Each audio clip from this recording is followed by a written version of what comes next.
nos assiste, é com muita alegria que nós o recebemos aqui para mais uma vez compartilharmos a lição da Escola Sabatina. Para compartilhar essa lição conosco, nós temos hoje a visita do Marcelo. Que bom que você está aqui, viu, Marcelo? Que bom voltar. E o Rony também, é um prazer tê-los aqui para compartilhar essa lição.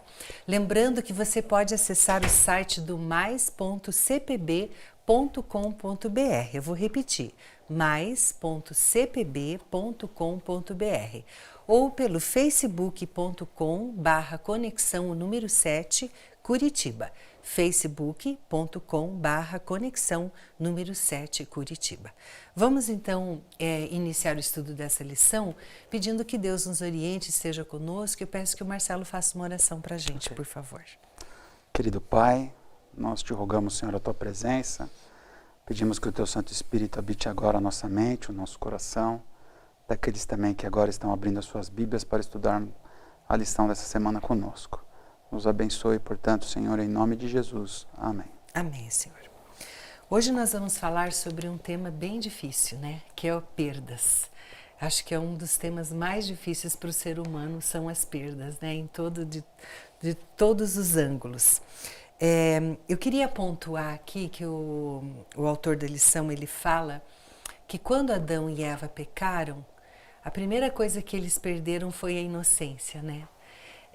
E eu fico pensando quando a criança ela é pequenininha, como é bonito ver a inocência da criança, né? Saber que ela não tem malícia, ela não vê maldade, ela vê tudo assim, né? Com alegria, de maneira convidativa, tudo é bom para ela e saber que que o ser humano era para ser assim, né?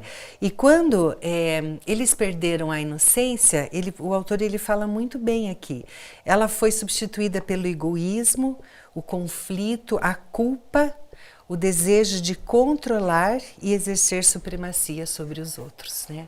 Então, quando se perdeu a inocência, o que o ser humano sempre quis é que a sua vontade prevalecesse. E é uma coisa que nós, como essência de ser humano, de pecaminosos como somos, a gente sempre tem que lutar contra isso, né? Que é sempre como se eu fosse o padrão do certo, você tem que agir assim como eu ajo, como eu penso, né? É assim que é a nossa tendência, né? E por isso que é tão importante a gente estar sempre conectado com Deus. Qual é o padrão de Deus? O que Deus espera de mim? O que Deus quer de mim, né? Então, para começar, falando de perdas, uma das perdas que se tem muito hoje em dia, né, Rony, é a perda da saúde, né? Como as pessoas têm perdido a saúde, né? Quando a gente é mais novo, assim, a gente nunca fica doente, a gente nunca se cansa, tudo fica mais fácil. Acha que não vai perder a saúde nunca, e a né? lição dessa, exatamente, a gente pensa que a nossa saúde é para sempre. E é um tema que eu acho que a lição ela tem trazido para que a gente possa refletir sobre isso. Porque quais são algumas das poucas certezas que nós temos na vida? Que nós vamos morrer. Que nós vamos morrer, que nós perderemos saúde, Sim. que nós passaremos por momentos difíceis. E acho que quando nós nos deparamos com essa ideia e nós começamos a trabalhar ela, fica mais fácil. E nós temos a Bíblia e o Espírito de Profecia que dão diversos conselhos ligados à alimentação, hábitos e diversas atividades para que nós tenhamos saúde. Muitas vezes a gente valoriza a nossa saúde quando nós perdemos ela. É muito legal caminhar, é muito legal correr, machuca o teu pé, machuca o teu joelho e você fica sem fazer essas principais atividades. E vendo toda essa parte da lição, que é um tema pesado, é um tema que faz com que você relembre perdas que você teve, e todos nós temos. Sim. E com o passar do tempo elas vão aumentando, é que eu gosto de pensar da seguinte linha, assim, as perdas na nossa vida, elas deixam claro que um universo sem a gestão de Deus, sem o equilíbrio de Deus, a consequência ela é você ter perdas após perdas. E nós temos diversos exemplos, inclusive quando Jesus esteve aqui. Se nós formos pegar toda a vida de Jesus, o que ele mais separou tempo foi para curar as pessoas. E nós temos, até citou na lição aqui, diversos exemplos de pessoas que iam a Jesus E elas não pediam coisas para elas. Elas pediam pela saúde de algum ente querido. Porque nós somos seres coletivos. E quando algum ente querido nosso perde a saúde ou reduz, como nós nos sentimos atingidos. Eu tenho a minha filha pequena, agora está com 11 meses. E há alguns meses atrás deu uma famosa virose nela, que é normal em toda a criança. Aquele pai de primeira viagem, a gente quase pedia para Deus, Deus, faz o seguinte, pega essa virose e põe em mim. Porque você não quer que o teu ente querido perca a saúde. Sim. E como a perda da saúde ela está ligado como uma das principais consequências do pecado. E como nós sentimos desejo e vontade de ter uma saúde restaurada. E no céu é o único local que nós não teremos mais nenhum sentimento de perda ligado à saúde e às outras coisas que nós vamos ter. E acho que é importante a gente ressaltar também, né, Rony, que hoje em dia a gente não tem perdido só a saúde física, mas a mental também, né? Isso tem sido um problema muito grande nos nossos dias, né? Eu achei bem interessante esse início da dinâmica da lição, porque ele veio nos trazer desde o Éden esta concepção de que o ser humano, neste mundo que a gente vive fora do sonho de Deus, ele é um mundo que nos impõe perdas o tempo todo. E a lição, logo no seu primeiro dia, deu estas características e uma sequência de eventos que demonstram que isso é uma realidade, né?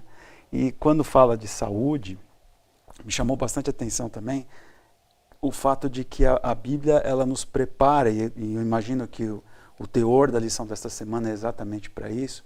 A Bíblia nos prepara neste segmento da saúde para entendermos que Deus pode nos atender na recuperação da saúde, os nossos entes queridos, porque aqui há uma atenção especial na intercessão pelos nossos entes queridos. Mas há também a possibilidade de que este pedido para que a nossa saúde ou do nosso ente querido seja restaurada não venha. E a Bíblia te prepara para que você possa viver as duas realidades. A de agradecimento pela bênção de ter se recuperado, ou de alguém ter se recuperado próximo a você, ou de um espírito preparado para que, se não venha a bênção, você poder transformar aquela perda, ou transformar aquela dificuldade em bênção para a sua vida de uma outra forma. Um aprendizado. É um aprendizado, como Jó, que a lição acaba citando. É verdade. Eu queria falar ainda com você, Marcelo, aqui. A lição ela fala de duas partes sobre a perda da confiança. Essa primeira parte, do que o autor está falando especificamente? Eu gostei muito do início aqui, que diz assim: todos somos pessoas pecaminosas e disfuncionais. Porque isso tem a ver com aquilo que você falou aqui na abertura, né? Nós temos uma mania de enxergar o defeito só no outro. Sim. Como se a nossa régua fosse a régua da perfeição e a do outro fosse a régua que esteja disfuncional com o padrão que é o nosso, e não o dela, né? E a Bíblia vem para nos mostrar quais são os caminhos para que a gente possa fazer essa readequação, esse realinhamento, né? Para que a gente possa perceber em nós aquilo que está defeituoso e que só pode ser corrigido se nós percebemos que está defeituoso, né? E para que a gente possa conseguir também lidar com a diferença do outro.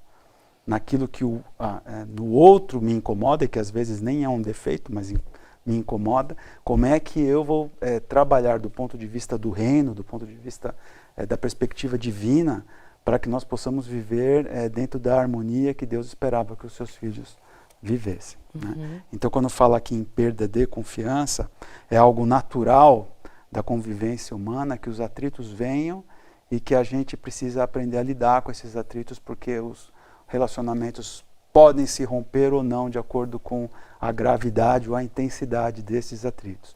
E na imaginação, no sonho de Deus, ele esperava que nós pudéssemos lidar com isso de uma forma da perspectiva cristã, da perspectiva divina, para que a gente pudesse restaurar aquilo que foi quebrado eventualmente, como Deus tem feito isso em relação a nós, e nós o tempo todo quebramos o relacionamento com Ele. Imagina se Deus resolvesse que no momento que a gente quebrou o relacionamento com Ele, Ele desistisse da gente, como a gente desiste das pessoas. Né? E é uma coisa interessante, né, Marcelo, você falando isso, quando mais você tem ligação com Deus, a perspectiva do problema ou do comportamento do outro muda. Sim. Às vezes não muda o problema e não Sim. muda o comportamento da pessoa, mas quando você está ligado, você passa a ver com os olhos de Deus, Sim. porque Deus sempre vê com amor, sempre vê com uma esperança de uma recuperação. Sim. E é isso que a gente tem que buscar, né? Rony, a segunda parte, eu até vou ler uma coisa aqui que eu fiquei impressionada, que ele fala assim, ó, por mais impensável que seja, pesquisas revelam que o lar é o ambiente mais violento da sociedade. E daí quando a gente fala que perder a confiança, quando você perde dentro do próprio lar, né? Ele é forte porque nós só perdemos uma coisa que nós temos. Uhum. E o primeiro passo é que a pessoa, ela conquista a tua confiança. Sim. Eu acho que a decepção, ela só vem porque você se decepciona com quem você confiou, com quem você entregou. E a lição, ela traz primeiro da parte de relacionamento. Fica muito mais fácil você perdoar alguém quando aquela pessoa reconhece o erro que ela fez. Sim. Quando a pessoa reconhece, aí ela muda. Não é somente da boca para fora, é a mudança de atitude. Aí você tem o processo que pode ocorrer, essa restauração. É a mesma coisa na nossa relação com Deus. Quando que Deus pode nos perdoar? Quando nós confessamos o nosso erro. Sim. E para a segunda parte aqui, que é o que tu leu, quando a gente imagina um lar cristão, a gente pensa numa harmonia, numa perfeição. Mesma coisa quando nós pensamos na Bíblia. Quando você não conhece muito a Bíblia, você pensa que a Bíblia é um livro fantástico de harmonia, e não. Nós podemos pegar diversos exemplos de lares que tiveram confusão, que tiveram desestrutura né? total.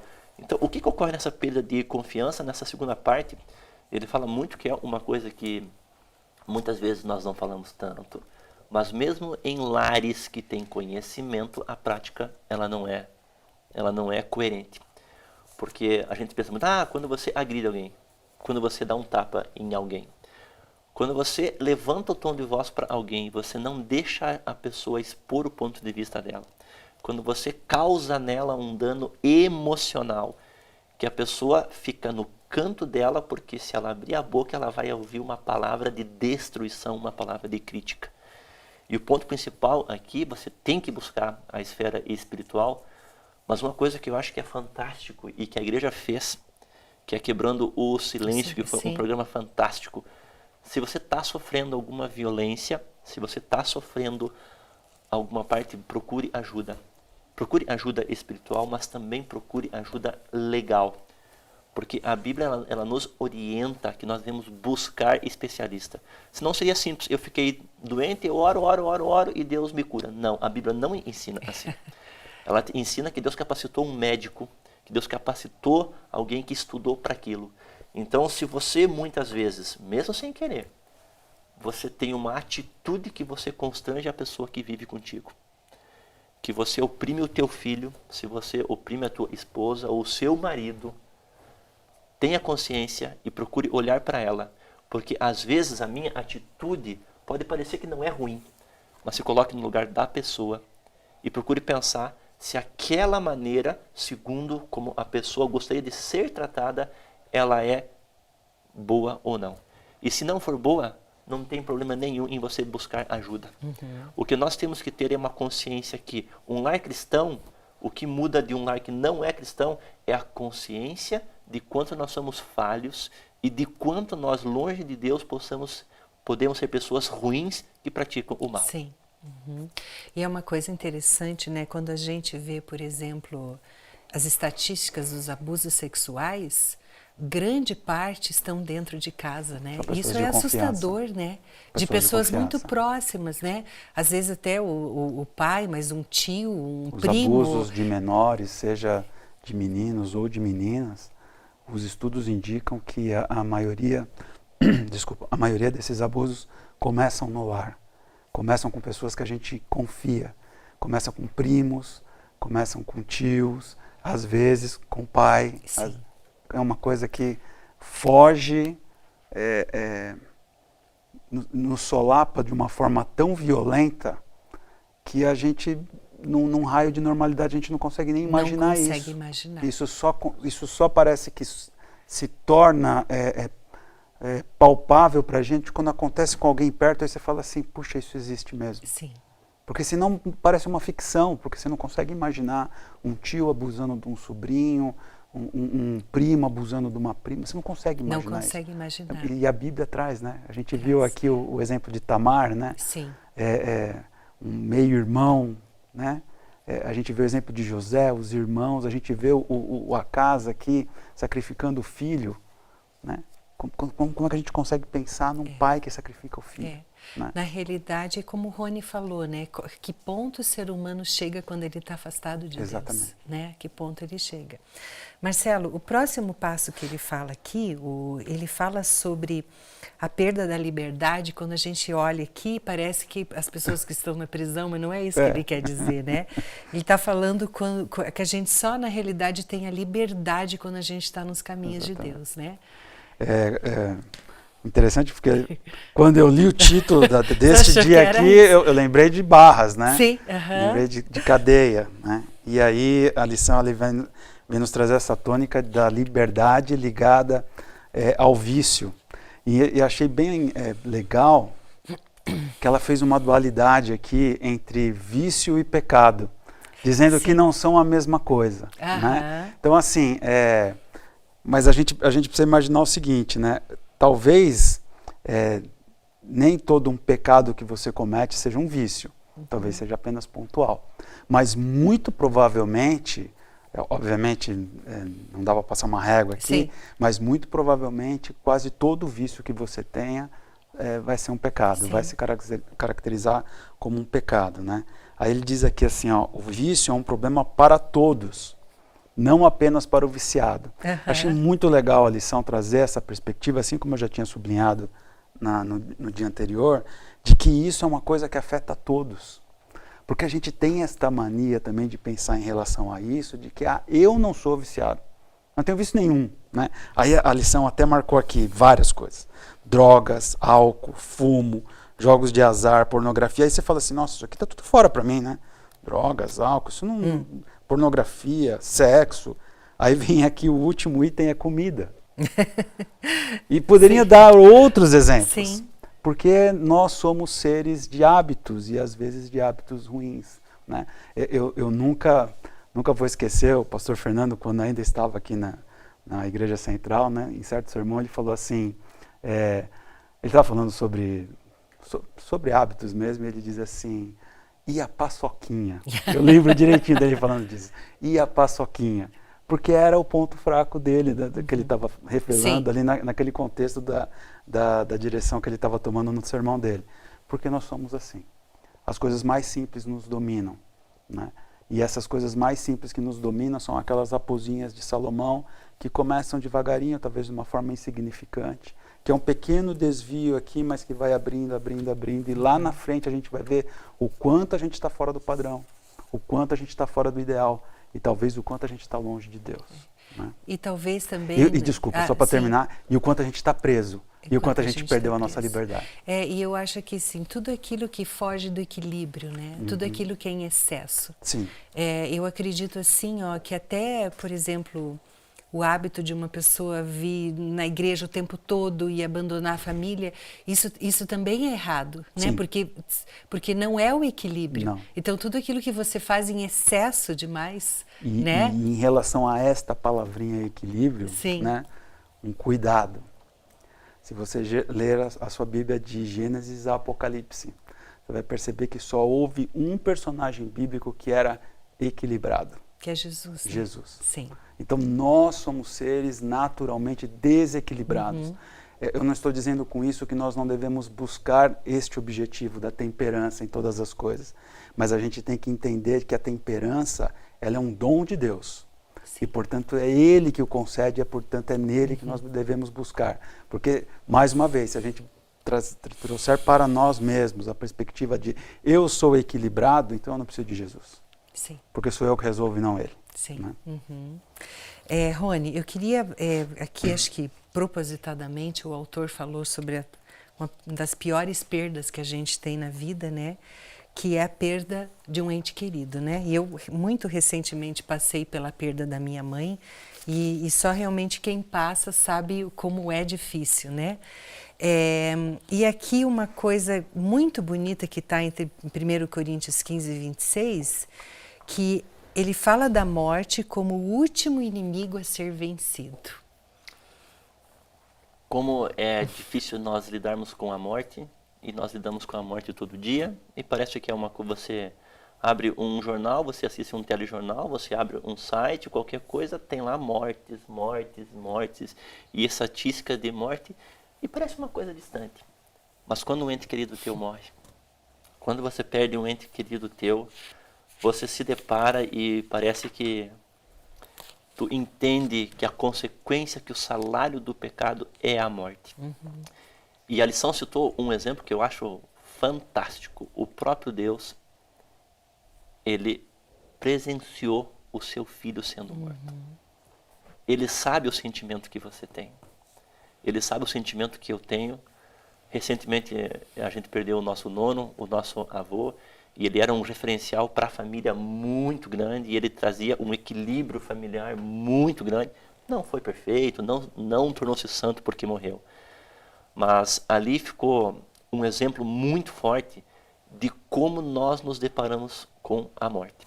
Teve pessoas na família que desesperou, teve pessoas, ele está fazendo 1 ano agora esse mês, e tem pessoas da família que ainda não conseguiram se recuperar. E a lição falou sobre isso. Ela falou que tem algumas fases do luto. E o que é mais interessante da conclusão, pode demorar mais ou pode demorar menos. Mas quando você passa pela dor da morte, você consegue reencontrar a esperança que Deus restabelece na tua vida, você fica muito mais forte para que você consiga aconselhar e estar na presença de alguém. A minha esposa, ela é muito forte para isso. Ela perdeu a mãe dela quando ela tinha 15 anos. E é impressionante, assim, quando nós nos deparamos, quando a gente encara, quando a gente se depara com alguma perda de algum ente querido, a pessoa que consegue ser mais equilibrada e falar o que a pessoa precisa ouvir é a minha esposa. Então, o que isso faz a gente refletir? Nós não fomos feitos para a morte. Não é natural você aceitar a morte. A morte é o ponto alto, a gente falou de perda de saúde, de confiança, e o ponto principal é a morte, é você perder a tua vida. E Deus traçou um plano para recuperar todo o ser humano de toda essa perda. E a principal delas toda é que no céu a morte não existirá mais. Essa separação e essa dor, ela não vai existir mais.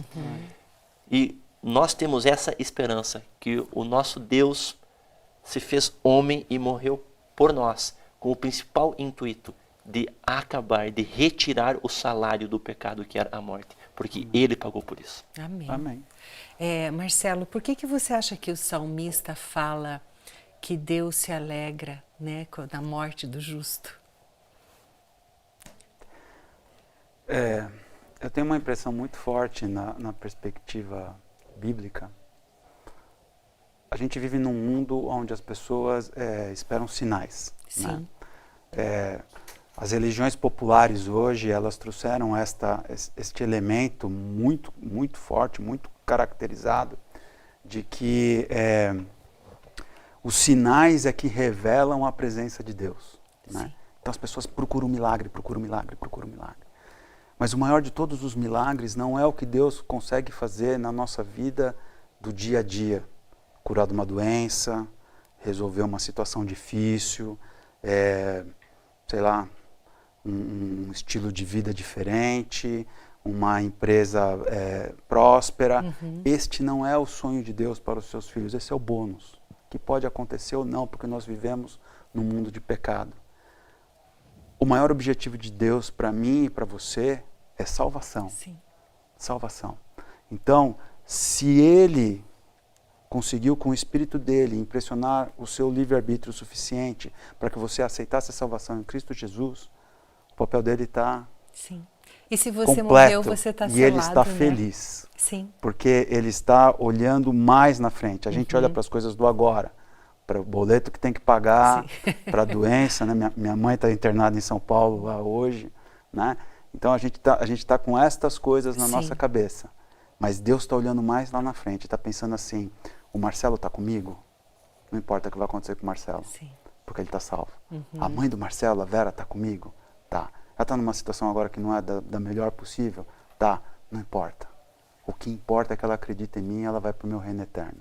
É isso que importa. É isso realmente que importa, né? Eu agradeço muito a participação de vocês. É realmente uma lição muito difícil porque a gente sempre quer lidar com ganhos, né? E nunca com perdas, né? E nós estamos rodeados de perdas, né? E a minha oração é que na nossa vida, na sua vida, a gente saiba lidar com essas perdas. E eu acho que o Marcelo falou muito bem que tudo aquilo que Deus faz na nossa vida é com a intenção de nos salvar, né? Então, talvez não seja a 8ª maravilha do mundo a sua vida aqui, mas existe até um pensamento da escritora Ellen White em que ela fala que quando a gente estiver no céu e olhar para trás, tudo aquilo que a gente passou vai ser tão insignificante pela alegria de estarmos lá com Jesus, né, e estarmos totalmente restaurados, que isso aqui não vai ser nada, né? E realmente eu penso exatamente como você. Quando eu penso na minha mãe, eu penso numa pessoa que estava selada para Jesus. Então isso me dá uma paz muito grande, né? Não dá um desespero, né? Dá até uma alegria de saber que bom que ela já cumpriu a parte dela, está muito mais fácil para ela do que para mim, né? A gente tem que pensar assim. Eu agradeço muito, peço, Rony, que você faça uma oração então para nós, por favor. Senhor nosso Deus, nosso Pai, a gente tratou aqui de alguns assuntos que nos causam dor e ao mesmo tempo nos mostram que o nosso lugar não é aqui. Que o objetivo que o Senhor nos criou não é o que nós vivemos aqui. E nós agradecemos profundamente por o Senhor ter preparado um plano para nos resgatar e nos restaurar com todas as coisas em harmonia. Tu és o Deus de amor, Tu és o Deus que sustenta a harmonia em todo o universo. Nós queremos pedir que cada vez mais o Senhor nos dê consciência de que nós possamos buscar mais a Ti. Nossa vida ela é rápida, nossa vida é atribulada, mas que nós possamos ter a certeza de que nós estaremos restaurados no céu contigo. Nós pedimos agradecidos em nome de Jesus. Amém. Amém, Amém. Senhor.